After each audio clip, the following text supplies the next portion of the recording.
All right. Wokey Howdy dokey. doody. Scram over here. This is Ashkahn. And wait, we have an announcement. Oh yeah, so check it out. The end of this month is going to mark the end of this podcast. And it's coming up fast. Coming up hot and fast now. So And if you want to hear more about why that's the case and what's going into it and what our plans for the future are and the winning lottery numbers for tomorrow. we've got a special announcement episode. You can listen to that. But for now, what you do need to know is our very final episode on November 29th is going to be a live 2-hour bonanza. A bonanza extravaganza. It's like a series of bonanzas, is I guess what that would be. It's going to be pretty cool. Yeah. It's did you already say it's on the 29th? Yeah. Oh, great. Did you say that it's from 3 p.m. Pacific Standard Time to 8 p.m. Eastern Standard Time? No, I mean, I don't think I would have phrased it like that. I liked it from last time. I'm just going to stick with that. It's really clear for everybody. It makes it seem like it's really long. Yeah, I'm sure everyone will show up at the right time. It's 2 hours between 3 Pacific and 8 Eastern. And it's sometime in November, you figure it out. We said the 29th 3 times now. But, in Australian time, it's not actually going to be. On Australian days, yeah, that's right. It's like April over there right now or something. So, okay, anything else about our announcement? You just, come hang out. Yeah, come chill. We'll be answering questions live. That's It'll be amazing. That'll be the whole purpose of it. Okay, today's question is, when will I feel like I have a viable business and can sleep better at night? Every day I wake up wondering if all of a sudden people will not want to float. I'm about to hit our first year of being open. We are doing great, and maybe I shouldn't be so worried and stressed, but I am. Do you ever worry about Float On in that way? Or do you just live your lives as if they will continue indefinitely? That's a good question. Yeah. I like it. Kind of like yes to every part of that, I feel like is the answer. It's like, I don't think I'm ever going to die. So like, check. Indefinite. Yeah. Yeah. Done. And I do also wake up every morning fearing that Float On will collapse. But I am also kind of at peace with it. So, yeah, I mean, it's an interesting one in that I feel like this is one of those business questions that trends into philosophy land, right? Like there's not actually a direct answer to something like this. I think it just differs from person to person. And I don't know, like I think about it a lot like your health, right? I mean, you're a human being and you can hop in a car and get in a terrible accident and die at any moment, or you can poison yourself and fall off of things. You can have horribly traumatizing events happen to you. I think people don't need multiple examples of ways they can spontaneously die. But I'm just saying, like, there's immolation, spontaneous immolation. Defenestration, thrown out of a window. There's tons of things that can happen every day. And we as human beings... Guillotine was a big one until, recently. But we as human beings just have to deal with that, Like, most of us have figured out ways to deal with that because we have to exist on a daily basis. But we've been human beings for a lot longer than small business owners. And I think for a lot of people, the fear of your business collapsing or dying or something traumatic happening to it from the outside environment is just something we're less used to dealing with, Like now when we hop in a car, we're not usually worried about the accidents that we could have. We think more just, this is how I live my life. And it's the same with the business. Like there are all these things that can go wrong, but that's just life, You need to figure out how to put up with that, despite the fact that everything could suddenly collapse. I mean, it's like humongous businesses collapse overnight. Like that can happen. Like we've seen it happen with like the like banks and crazy stuff like that, and like companies like Enron. Do you want to describe a few ways they could collapse? I'm not sure I actually followed. Financial fraud that all of a sudden gets revealed too.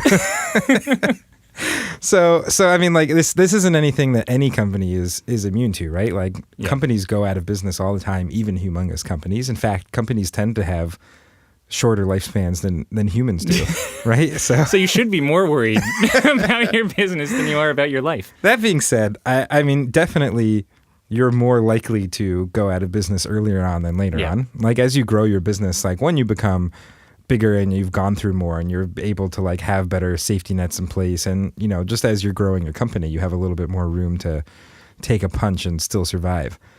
So, you know, 1 year is still relatively short on the timeline of having a kind of super stable business. Like, it took us years before we even got to the point where... Yeah, I was going to say, you're going to say that we're at that point? No, I'm saying we're at that point, but it took us years to even like get enough things in place where one of us to be gone for a couple months, things would still survive, right? Like, that was like 5 years in that we got some of that stuff set up.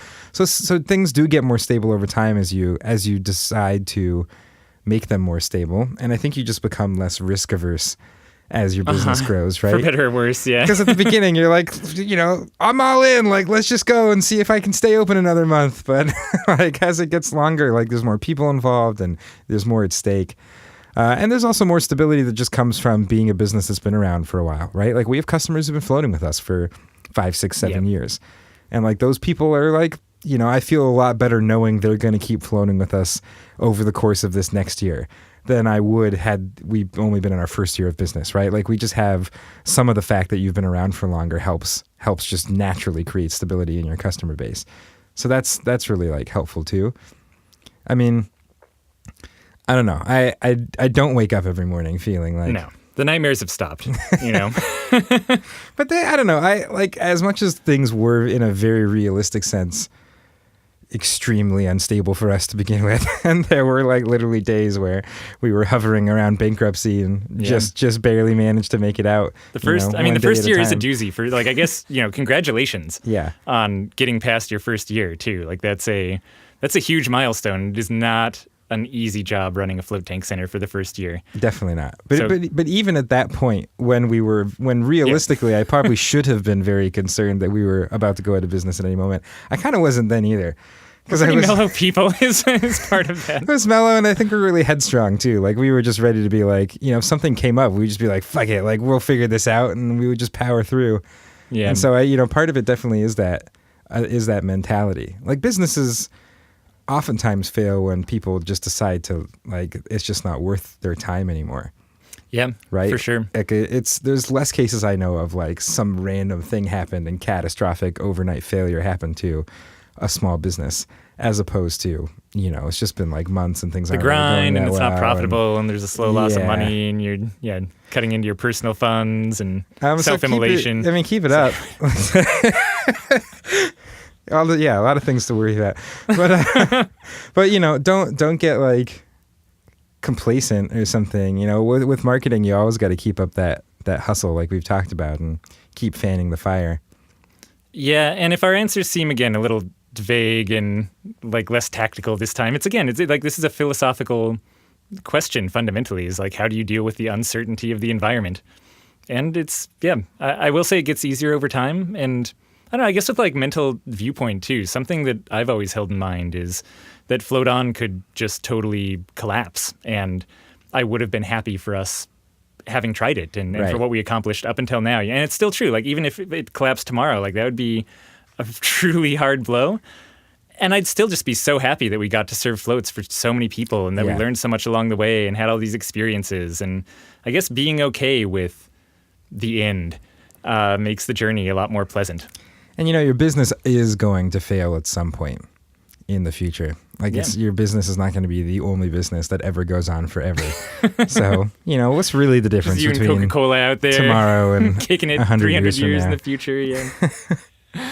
I feel like I had something else that I wanted to say about that. Oh, yeah. So, like, I guess my conclusion is, if you're not the kind of person who wakes up every morning worrying about all the things that can kill you personally during your day, then this will go away. You know, that means you're just not that anxious of a person. And eventually the risks of running a small business will seem a little more every day, and you won't wake up worrying about them. And things really do get better. I mean, there's the terrible twos. You're about to enter the terrible twos. So, you know, get ready for that. But things do, like Ashkahn was saying, they do stabilize. It seems like there's no end of this long tail of really odd events that you've never seen before that come up and cause issues. But a lot of the worst things that can go wrong, I think, are very likely in a float center to happen during the first 2 years. So there's a certain like amount of, maybe the first 4. Maybe the first like decade. But there's a certain comfort in like every one of those years you get past. So you're doing great. you shouldn't. I mean, be worried enough just to like stay on point and not let stuff slip, but don't be so worried that you're debilitated by anxiety and you start not keeping up with things and they slip. You know, we need little badges to give people like when they've made it past certain. Like chips, you know. I was picturing like a badge that just said, like, don't listen to us, and has a little picture of our faces or something, you know? Yeah, something like that. All right. Cool. Well, maybe that made you more comfortable, or maybe you're about to go close your business now. Or maybe you're just like, why do I ever listen to these people? In any case, if you want to hear more from us, you can go to a website that we have. It is Float Tank Solutions, with 2 S's there in solutions.com. Like one at the beginning and one at the end? That's 2. That makes 2, yeah. Okay. / Never thought the need to clarify that before. / podcast. Yeah. Cool. All right. We'll talk to you tomorrow. Yeah.